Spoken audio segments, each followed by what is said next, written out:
So there's a lot that has happened in the last couple of weeks since I've been gone, and I want to start with the terror attacks. But I want you to know there is a theme to today's show, January 6th. The theme is you've been lied to, and it is time for us now to sort through everything and find out what's true and what isn't true. So let's dive into something that we begin with. It sounds like science fiction. In fact, the next 2 hours are going to sound like science fiction to you. But even if a fraction of this is true, it is not only real, but it is also deeply alarming. It's about power, it's about secrecy, and those in the know that have kept the truth hidden from us, not just from you and me, but from the very people sworn to protect our way of life. So let me start with the source of what I'm going to tell you about. It's a manifesto that comes from the guy who was claiming to be a whistleblower. He claimed to be a man on the run, hunted by his own government, he said. He blew himself up, apparently, in a Tesla near the front door of the Trump Hotel in Vegas. Now, why would he do that?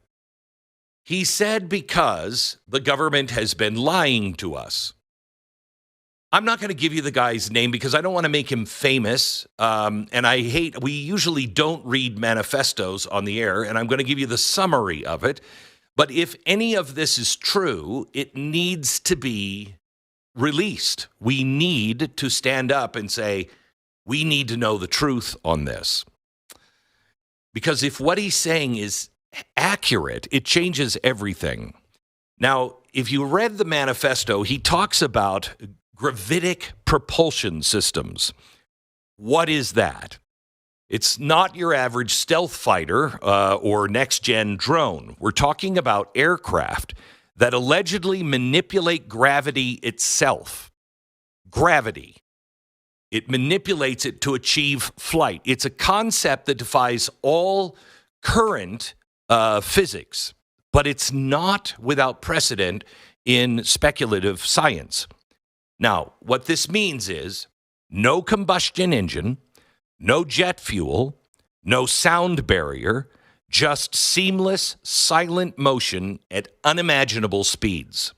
The kind of technology that makes radar, heat signatures, and even conventional missile defense systems completely obsolete. Now, I know this sounds crazy, but there was a very little-known announcement, that happened over the weekend that no one is talking about. And it is the biggest news story of possibly all human history. So hear me out on this. Now, according to the manifesto, the aircraft are actively being deployed both in the United States and China, and not just as prototypes in some secret desert lab, but operationally. Apparently, he alluded to the fact that this is what we're seeing with the drones. The whistleblower claimed that China has been launching these systems from submarines stationed in the Atlantic right off our east coast. Now, let that sink in for a minute. If this is true, silent, undetectable aircraft capable of carrying massive payloads launched from submarines that can remain undetected just miles from our shores or even up above the White House, and no one would know. Now, he claimed that he had direct knowledge of these programs. He says they have been used in China for years, conducting intelligence, surveillance, reconnaissance operations. It goes along with our spy balloon. You remember the spy balloon?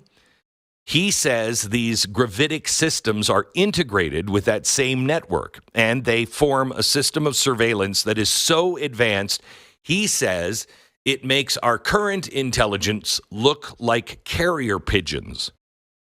So, he says that these are the greatest national security threat in history. And if we do have gravitic aircraft, or China does, he is absolutely right, because it would bypass every single defense system that we have. Imagine an aircraft with an unlimited payload capacity, a floating fortress, invisible, undetectable, capable of delivering weapons or conducting surveillance, parked over our capital in D.C.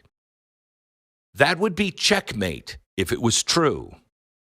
That's the reality that this whistleblower says is there.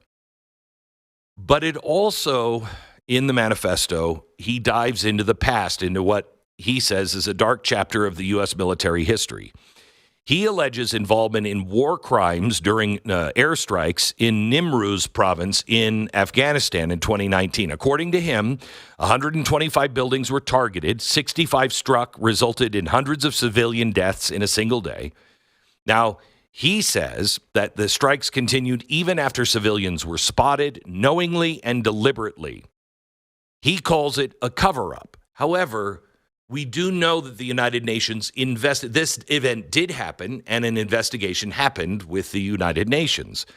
He says it's all a cover-up, implicating the Department of Defense, the DEA, the CIA, and even high-ranking generals. So he's not just talking about, our national security being challenged by advanced technology. He is also discussing the moral rot that comes from operating in secrecy. Even if, let's just say, none of this is true, this is allowed to take root because everyone has kept too much secret, and our government has lied to us. Now, he went on to say he believed he was being hunted, not just followed, but actively pursued by his own government, tracked by Homeland Security, the FBI, or some other federal agency. Is that true? I don't know. Could it be? Tulsi Gabbard was on the no-fly list. Now think of the insanity or the desperation that would lead somebody to a point to where he prepared, an IED in a vehicle. Insane, right? So who is he? Does he have any credibility? Or is he just some conspiracy theorist in the basement, or a deeply disturbed military guy? Well, he claims to have worked with high-ranking officials, including General Miller's staff. He even names specific operations and personnel. Those are easily verified. Now, if he's lying, it's a pretty detailed lie. If he's not, well, then are we in serious trouble? Now, my guess is he has multiple Valor Awards. So he was a special operations guy. If you have that many Valor Awards, you probably have TBI. You don't have to, but you probably had some traumatic brain injuries. We also don't still understand what Biden's disastrous Afghanistan screw-up has done mentally to our frontline war heroes. Many of them have been possibly permanently screwed up over all of this. He was being treated for PTSD. So we know that he had a mental issue of PTSD. That doesn't mean he doesn't have credibility. I know a lot of people who have PTSD. Here's the one thing we can take from this that we know for sure. Don't trust the government or the feds. Listen to the founding fathers. They didn't want you to trust the government or the feds. They wanted you to hold them accountable. Look what they've done to us. Our war fighters are hurting in this particular case. If you know one, reach out to them. But let's return here just for a second to the gravitic propulsion technology. If it's real and China is actively using it, we're not talking about a military advantage. We're talking about a shift in the balance of power so profound that it will destabilize the entire world. Remember the Cold War? Mutually assured destruction? That's That's the balance, very delicate, that kept the world from annihilating itself. This technology in the wrong hands, or even the right hands, obliterates the balance unless we have it as well. It introduces a new kind of stealth, warfare where speed, stealth, and payload capacity make any conventional deterrence absolutely worthless. Now, if China has this technology, should we have been told? Why haven't we been informed? Well, the whistleblower said that it's because the U.S. government has its own gravitic system and it doesn't want to admit it. So what was his message?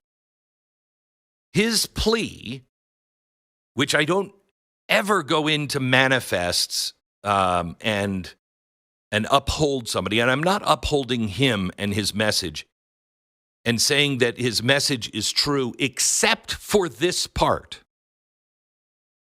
He was calling for transparency, demanding that the American people be told the truth about all of these programs and their implications.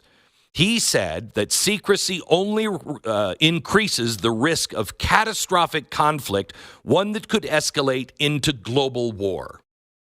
I heard another one this weekend. Did you see that we were already sending war machinery over to Ukraine before Ukraine was invaded by Russia? Why didn't we know that? What was the real intent? What is the real intent there? So where does this leave us?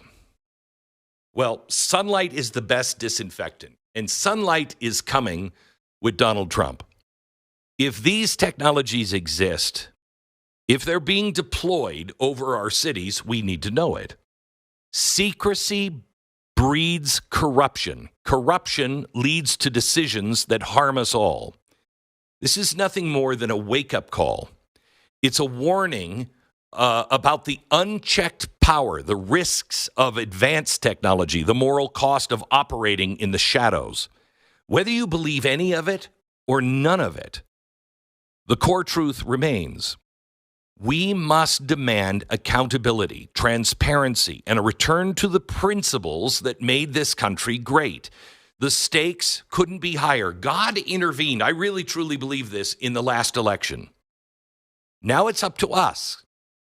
What are we going to do with the time that we've been given?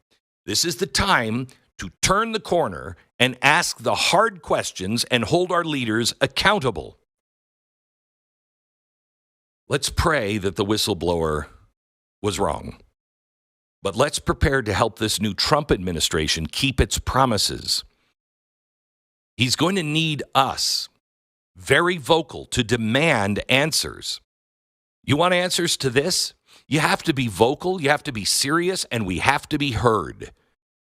You want the truth on January 6th? The COVID virus, its cover-up, Fauci, the pharmaceutical companies, the food companies. You want trials and people who did criminal things to be tried fairly, and if they're found guilty, go to jail? How about the sex crime industry, the Diddy parties, Epstein? Do you want answers on that? These people are powerful. They are the most powerful people, perhaps in the history of all mankind. They're not going to go silently into the dark. They are not going to give up without a fight. We must all resolve today, on January 6, 25, that transparency is number one. Remember, Trump said they weren't trying to kill him because they were afraid of him. He told us over and over again, he was just in the way of them getting to us. They are afraid of us. That is the way the founders intended it to be. So now, beginning January 20th, it is our time to hold them accountable. Those we think are doing our bidding, they must know we will hold them accountable and we demand answers.